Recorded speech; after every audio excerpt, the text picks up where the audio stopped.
ఈ తాత్విక నేపథ్యాన్ని అర్థం చేసుకోవడం ద్వారా ఏకముఖ లింగం గురించి వినియోగదారు కోరిన కథ అనేది ఒక భౌతికమైన కథనం కాదని, అది నిరాకారమైన తత్వాన్ని అర్థం చేసుకునే ఒక లోతైన ఆధ్యాత్మిక ప్రయాణమని స్పష్టమవుతుంది. శివుని పంచముఖాల పురాణ కథ మరియు వాటి ఆధ్యాత్మిక ప్రాముఖ్యత. ఏకముఖ లింగం యొక్క ప్రాముఖ్యతను అర్థం చేసుకోవాలంటే మొదట శివుని పంచముఖాల వెనుక ఉన్న పురాణ కథనాన్ని మరియు వాటి తత్వాన్ని తెలుసుకోవాలి. పురాణాల ప్రకారం ఒకానొక సందర్భంలో బ్రహ్మదేవుడికి సృష్టి కార్యాన్ని ఎలా నిర్వహించాలో అర్థంకాక అయోమయంలో ఉన్నప్పుడు పరమేశ్వరుడు ప్రత్యక్షమై తన 5 ముఖాల నుండి వేదాలను, పంచాక్షరి మంత్రాన్ని వెలువరించాడు. ఈ దివ్యమైన ఆవిష్కరణ సృష్టికి ఒక మార్గాన్ని చూపించింది.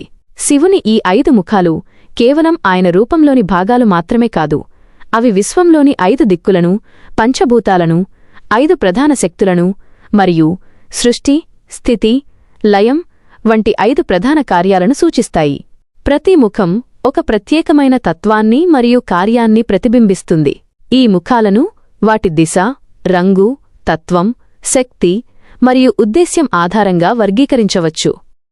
ముఖం, దిక్కు, రంగు, తత్వం, భూతం, శక్తి, ఉద్దేశ్యం, సద్యోజాతము, పశ్చిమం, తెలుపు, పృథ్వీ, భూమి, క్రియాశక్తి, సృష్టి, వామదేవము, ఉత్తరం, ఎరుపు, జల, నీరు, మయాశక్తి, సంరక్షణ, అఘోరము, దక్షిణం, నీలం, అగ్ని, జ్ఞానశక్తి, సంహారం, తత్పురుషము, తూర్పు, పసుపు, వాయు, గాలి, యోగశక్తి, తపస్సు, తిరోధానం, ఈశానము, పైభాగం, బంగారు, ఆకాశం, చిత్శక్తి, మోక్షం, అనుగ్రహం. ఈ పంచముఖాల కథనమనేది కేవలం ఒక కల్పిత కథ కాదు.